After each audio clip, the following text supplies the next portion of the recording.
Yes, sir, man. Talk to me, man. Theory in the flesh, Y- man. How's Yes, everything looking, sir. brother?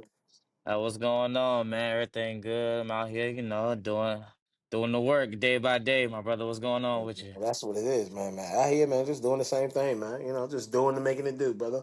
Being like Nike, man. You know what I'm saying? Just doing it. That's it. Yes, sir. So we wanna welcome y'all to the first Music Tech Roundtable. Yeah, yeah, We're going yeah. to discuss some things going on in the industry, education, everything that has to do with our music community. Give it up for that, our first time. And we want to get into some interesting topics, you know what I'm saying? Some stuff that we think is important. You know what I'm That's saying? it. That people not really talking about that we might need to talk about. You know what I'm saying? Some hard conversations that need to happen when it comes down to the craft, all right? And get this That part. information out here for Okay. sure. So Nah, for yeah, sure, for sure. I want to kind of like start with this quote, you know? So the and the stat, because I think it's something that we can talk about. The American Enterprise Institute has reported that undergraduate college enrollment fell nearly 20% between 2010 and 2023. The college enrollment earning crisis describes declining overall student enrollment, especially in low quality institutions, and a perceived lack of value for degrees, leading to student debt concerns. Now, that statistic basically says that we have a certain decline in college enrollment, and we want to figure out why that is and how that pertains to music education as a music degree. Because we both are music educators and we both have music Absolutely. education degrees, you know. And it's a lot that we need to talk about in this space because it's changing, and I think the change is Rapidly. definitely. Yeah, I think the change is definitely due. So, what do you think about the statistic of college enrollment falling 20% and how that kind of like affects music education. I'm gonna be real with you, man. I mean, I'm not honestly surprised, man, because when you look at it, man, you even when we was in college, man, it was like, dog, it ain't no jobs out here. It ain't Yeah. nothing to do but to teach. That's it. Right. That's Yeah. like something that of some sense of security. Hmm. Everything else came out of a sense of a spirit of entrepreneurship, which is not saying that's not good or bad. It's just now it makes it where it's like, do I even truly really need a degree if I'm going to know I'm going down the entrepreneurship route? So it makes people more questioning nowadays, man, especially now in a day and age, man, where it's 2025 and man, a lot of scholars and a lot of people are like freely thinking, and for lack of a better term, meaning like Hmm. they're really putting thought and access of like, yo, do I really want to do school? And this school really gonna benefit me? I think we have a lot more forward thinkers than we ever had now, where we sometimes their innovation can sometimes be frowned upon, but it's just so different of a lane that they know they may want to go down or venture down to figure out if they like it or not. I think people are more being risky in that manner and way and decided, you know what, man, hey, instead of accumulating all this debt, let me just bet more on myself. Yeah. Yeah, so I think that's becoming more of the mentality and the spirit and mantra in the area. But honestly, do I feel like a music degree is still like, is it worthless? I wouldn't say so all the way. But again, it has to align with one goals.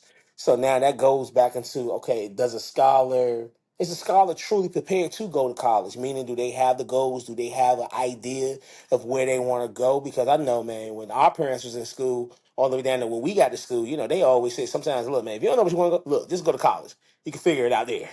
You know what I'm saying? But man, we in such an economical slope, bro, where that slope Yeah. is getting steeper, steeper, and steeper. So it's like, man, you making life changing decisions going to college or not. You know what I'm saying? Especially if you're accumulating all the debt through financial aid and things of that nature, man. Like, man, it's a big choice to make or a big bet to make. You know what I'm saying? Because everybody ain't made out of bread. So Yeah. Yeah. And is that degree gonna equate into the amount of debt that you're accumulating in college, right? When we talk about value, I think it's big that we talk about perspective.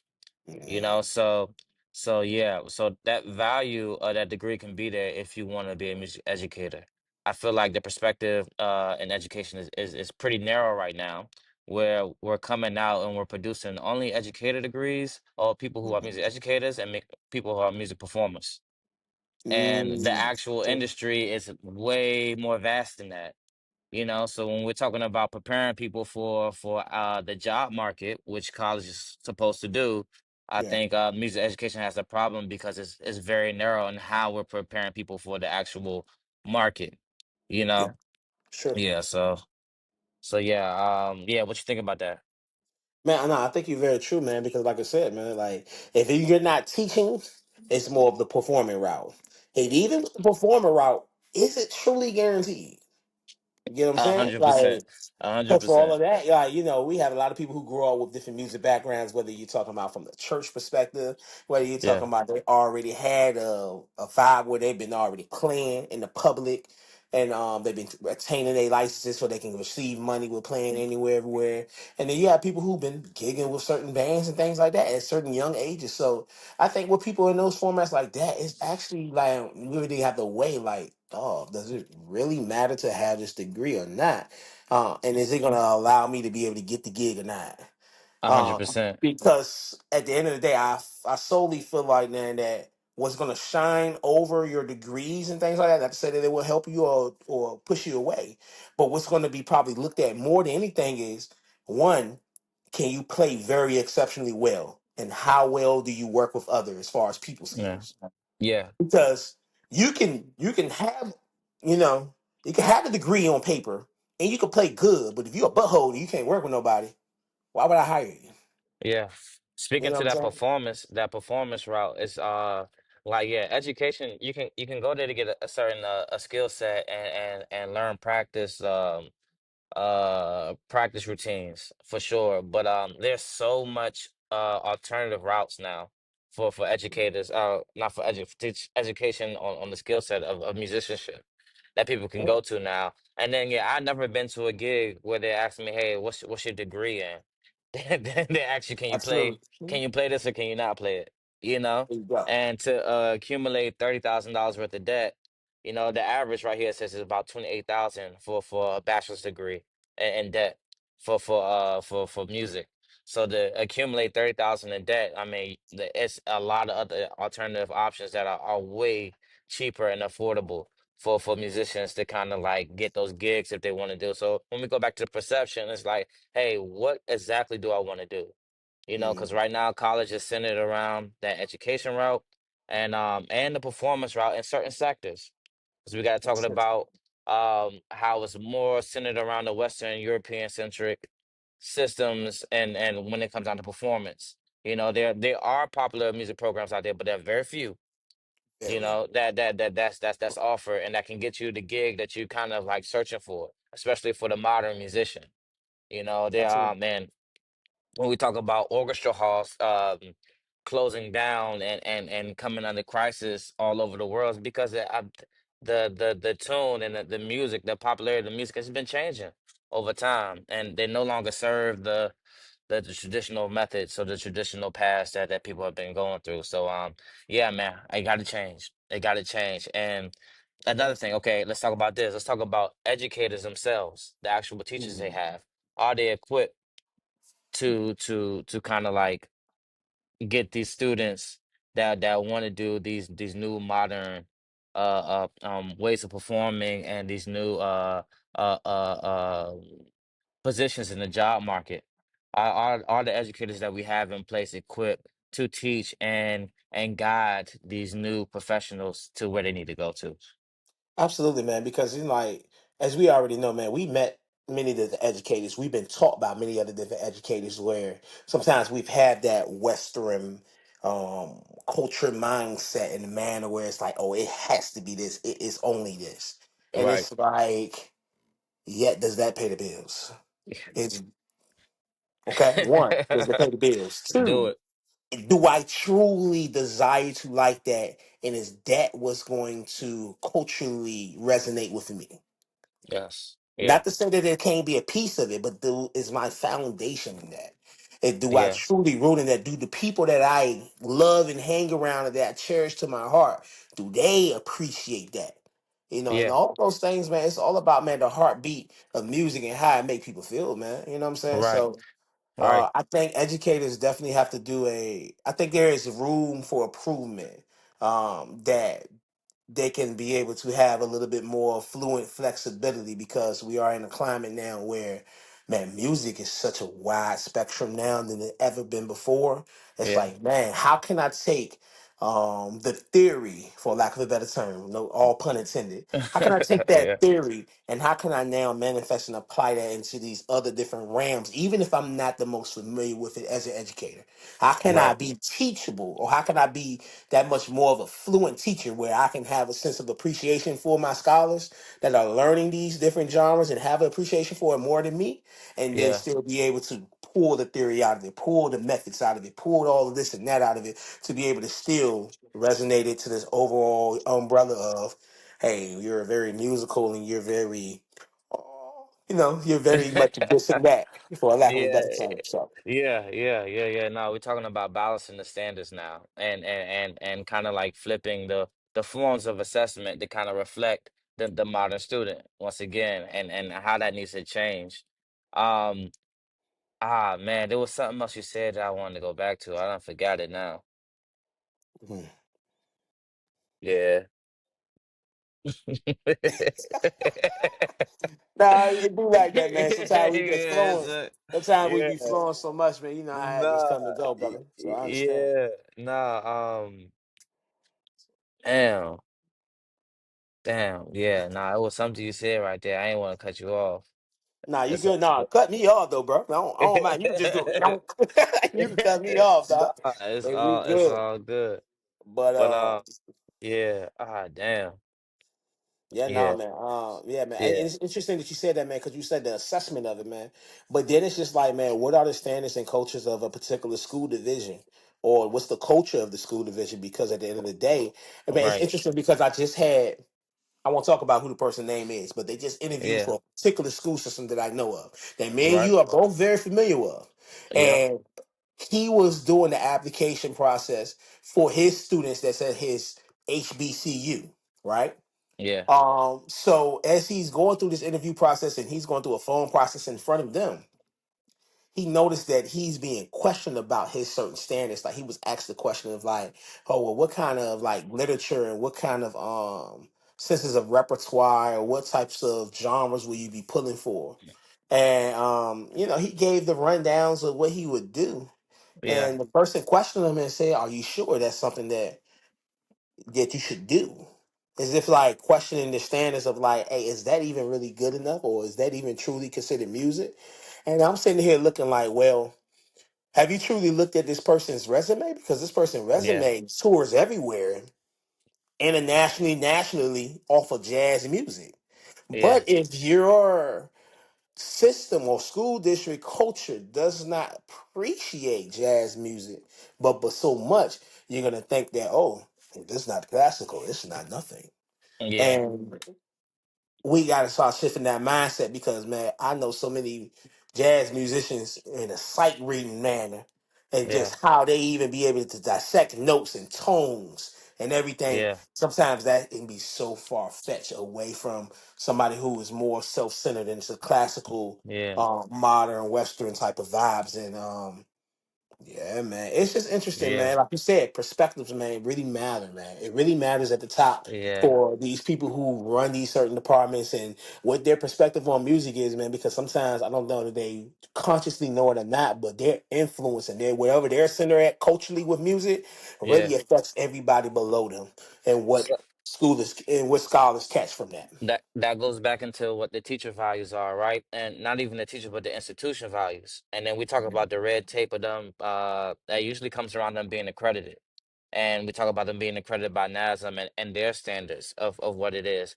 But what are their standards and why did they those their standards? And do those standards culturally reflect what the students that are coming to the school? If we want to talk about HBCUs, I mean, I think it's problematic to have Western centric values and standards for historically Black students when Speak on that.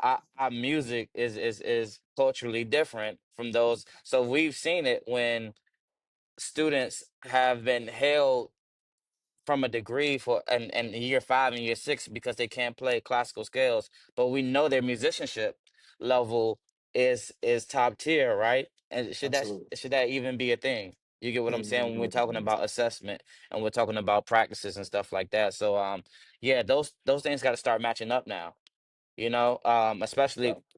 when we're holding these kids and they're accumulating debt and they're trying to pass these standards, and we need to shift the landscape of what music education looks like and what we're teaching in the first place. You could be holding back some great educators or some great musicians from getting jobs and being out there and affecting our communities because they can't, or because they aren't culturally identifying with the standards that you're trying to implement at your institution, only to fit a certain criteria of accreditation service.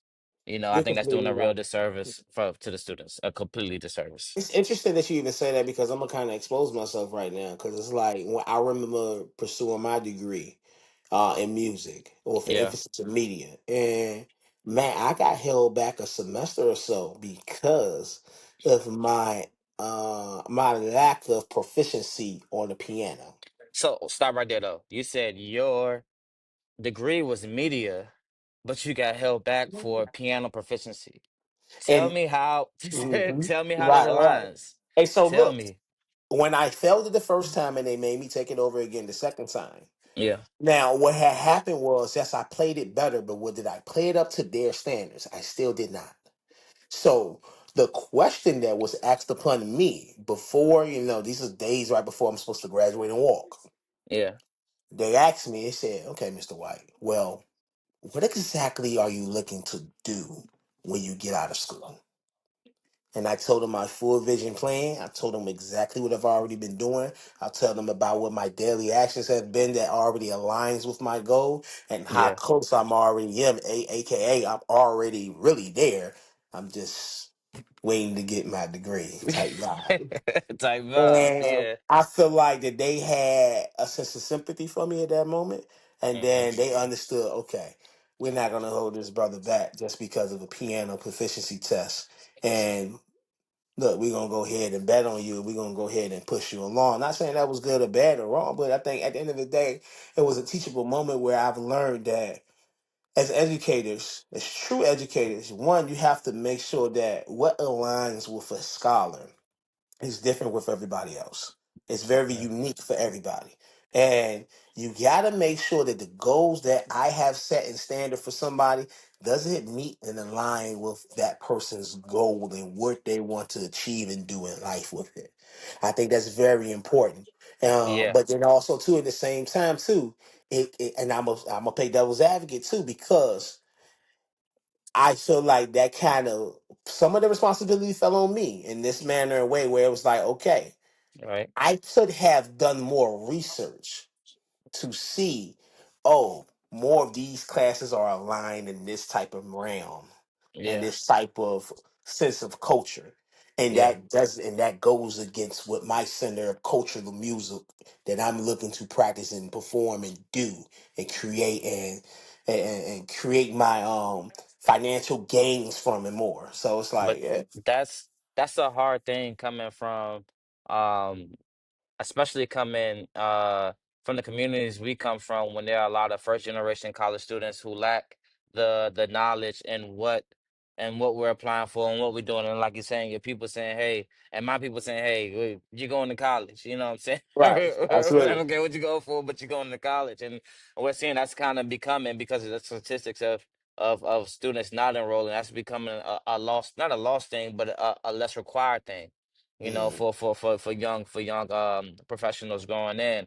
But something you always also spoke on is just the teacher aligning their values with your values. And I think a solution to some of this can be students in the learning, Mm. and more in a creative aspect where portfolios are used for assessment, individual portfolios, where it's like, hey, I want to do this in the beginning. You come in with a goal like, hey, this is where I see myself. You see how they ask you that at your proficiency exam? They might have should Mm. have asked you that as a freshman coming in, like, hey, what's your goal? And maybe we can start there and have the student like, okay, this is their projected career path that they want to get to. We got 4 years to align some of our curriculum to their goal instead of taking the curriculum and aligning the student inside there and like, hey, you're media, hey, your education, and we only have Mhm. like two specific curriculums. It's like you go left or you go right. You know Right. that to Hmm. add some nuance to what the students can kind of like learn and get to and create like a more curated path. You know what I'm Hmm. saying? When talking about college and even in high school, you know, True. even in high school, True. offering more than choir and band. You know, when it comes down to music educator, you know, and or music And it, education. And mhm. we're starting to see like some of that, but we need to start seeing more of that, you know, and having a student-centered approach and having teachers who have like the technique and the skill to kind of flex, you know, Mhm. what's being taught in the school, I think is a start. It's a start. No, I agree 100,000%, man. And it's interesting, man, because you see that trend now, like you said, man, they're starting to more in high school, starting to be more adaptive, for a lack of a better term, Yeah. with knowing what students kind of want and what they're self-centered to be more towards. And you see more of that flexibility happening more. And you in the choir classes and the band classes with the certain type of music that's even made, but even in the new type of class, which is like music technology. Yep. Technology is becoming more of the, for lack of a better terms, I was not even say a fad because a fad tends to come and go. It's becoming more of a new standard in a It's way being pushed where, down. yeah, It's it's being really pushed being down from the pushed higher ups. because Yeah. technology is the wave and it's not going anywhere anytime soon. And if anything, 100%. we have to become more adaptive with it, especially as like AI is coming out and other things of that nature to see Yeah. how can we utilize these things to make us better musicians. And just Yeah. because we're using technology, it does not make you no more less of a musician. It just means that, hey, I know I need to get somewhere, and hey, I'm going to use a tool or three to get there, and it may be even more effective and then more faster. And I think sometimes, man, especially a lot of the older generations, man, they frown upon that, man, because they like, oh no, no, no, no, no, this is not it. This is not how you should do it. You should have to work for it a little bit harder. You should have to do this. You should have to do that. And it's Yeah. just like, man, at the end of the day, man, just because you may have been in the woodshed and you got it out the mud a certain way, it doesn't mean that everybody that comes behind you have to do it that same exact way. Man, I got a analogy for that is on one of my courses, man. Um, and this is a whole topic on creativity and technology and how we view and see it differently than just with the creativity without technology, right? And whether it's AI, whether it's not AI. And it's like, yeah, just because I didn't go to the library and go find a book and pick it out, you know, versus going on Mhm. the computer and typing it doesn't mean I'm not receiving the information or learning it. I just found a more efficient way of getting there, you know, or I Okay. might have a more efficient way of getting there. So Mhm. so yeah, it's just definitely this duality of using technology and not using technology and the old school trope way of learning, you know, and that bias there from educators who kind of been in the system for a long time. You know, we don't want to talk about the age gap and difference and just the connection with the youth that needs to be kind of repaired. But yeah, technology, the use of technology doesn't well, let me ask you how you feel about this. But I'm gonna say like the use of technology doesn't, and I know your feelings on it. But let's just talk it for the people. Like the use of Mhm. technology doesn't diminish the quality of creativity or work done by a musician or the musicianship done by our young artists. Mhm. Yeah. No, I agree on that 100,000%. I do, and I feel like that it does nothing but enhance it, and that's what it's supposed to be used for. Like, I forgot the name of the particular tool. It's like SARSRA tools. Yeah. I forgot what it is, but I know a particular school I heard system of that it. I I work heard with of it. right now uses that technology, Yeah. and it's AI driven and things of that nature. Where if you have a certain paid subscription to it, a certain type of music, it's like a sight reading kind of automation kind of program. Mm-hmm. Um, So it automatically pops up with different sight reading based skills on different levels. And you're able to go through, you're able to clap the rhythms, you're able to go ahead and play the rhythms. And even at certain times, man, you even actually even play what's even being put on the screen, and Yeah, you play it into the recorder, and it gives you a based off a graded assessment of how you sounded. And then it yeah, gives you another example of how it should sound or how they yeah, think it should sound. So I love it when it comes to things like that and being able to practice more effectively and efficiently. yeah, But I will play devil's advocate. yeah. Do you feel like that in some situations that technology can become a hindrance for some scholars, Um, depending on how it's been used? yeah, depending on going how's it and how it's being used. Um, I would say for this, and I always trying to connect things to the modern musician. Mhm.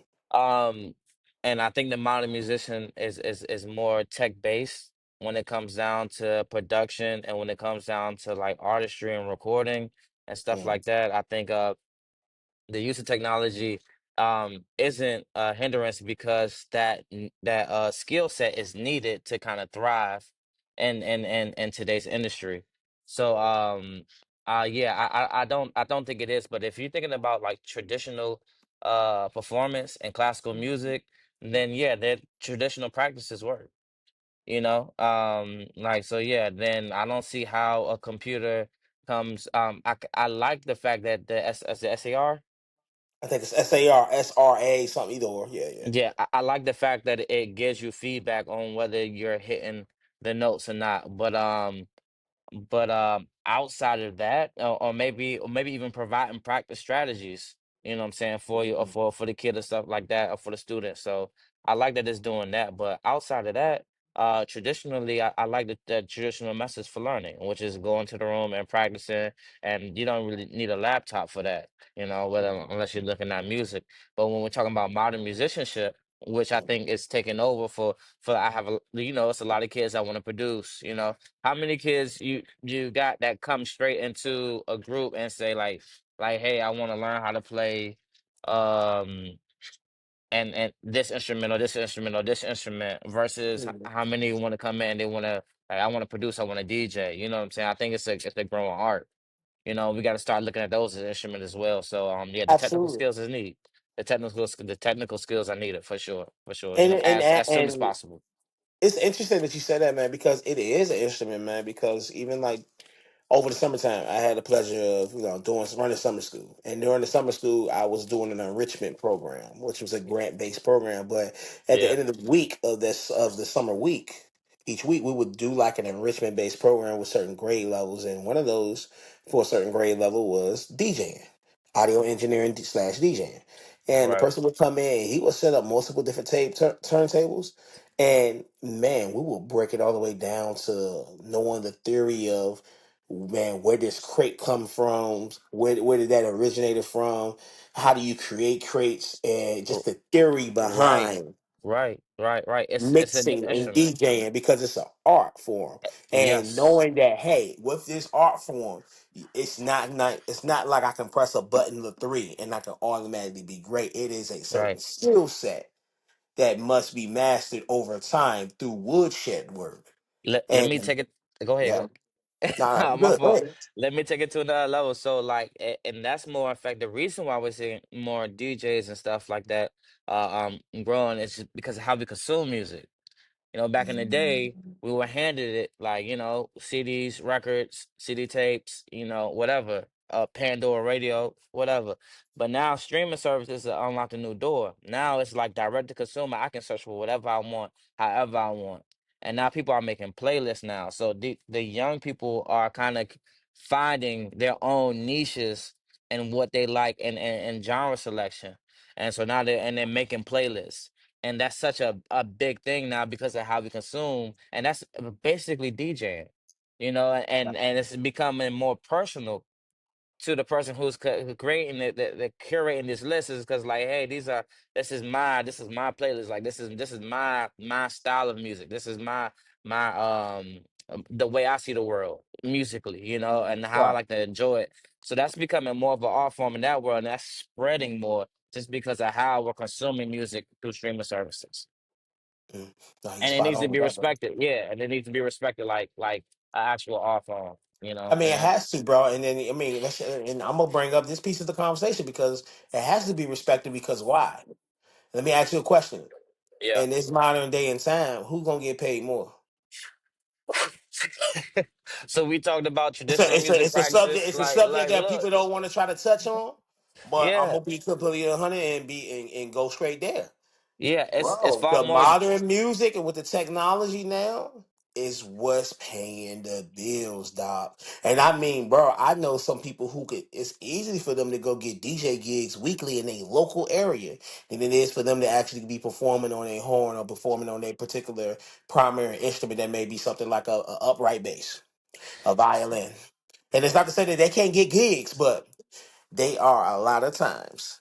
If it's not of entrepreneur based route, if it's more Mm, from a traditional school base of learning of a classical Western modern westernized traditionalized based music, yeah, there's only certain lanes of performances that can I think they are really more appreciated compared to if you do something with DJs, bro. Like DJs, man, it might be a little bit of all genres you can do, man. You can even play classical music and you can mix it in with something else, depending on where you're at and what the gig is, man. And man, I think that's the fascinating thing about technology and where we at in this space now, man, where it's like, bro, it's so much of a wider spectrum of what you can do with it now. And I think it just needs to be way more respected on the educational based level because this is more of the modern based music that is changing lives compared to at a more rapid, faster pace than yeah. I think traditional music has ever been at. You talk about reflecting the actual industry or the actual job market. There are far more DJ jobs than there are orchestra jobs. Absolutely. And there's ain't but so many orchestra seats and so many seats in the orchestra, and then those people usually age out in in those seats, so it's hard There's to get people on when who they there's people who die in the positions, bro. and bro, Literally. and they age out, and with a DJ gig, you can have that $400 $500 every week. You know what I'm saying? Like continuously, you know. So there are far more DJ gigs than there are orchestra gigs out there, and yeah, it needs to be respected as a practice and a modern instrument for sure, bro. Yeah, Yeah, yeah. absolutely. Yeah. So I hey, look, man, that that's our first little round table, you know, for music tech. So Right along. What you saying about this? yeah, Yeah, it is. yeah, it is. We look to have more Oh, of these. You know what I'm saying? A lot more of these. So y'all absolutely. tap in to the page at Music Tech on all social media, you Absolutely. know. MusicTechnology.com if you want to be able to get more direct access to us. And then, Music Tech everywhere. MUSIQ technology or tech at all our website platforms. So yeah, man, make sure y'all holler in, man. Tap in with the kids, man. And man, we here to go ahead and bring those certain topics and knowledge to the front of the world. So yeah, tune Yeah, in. and let us know what you're thinking. Let us know if you're thinking about the conversation or something that you want us to discuss. Put it in the comment section. All Absolutely, right, man. Tap in. tap in.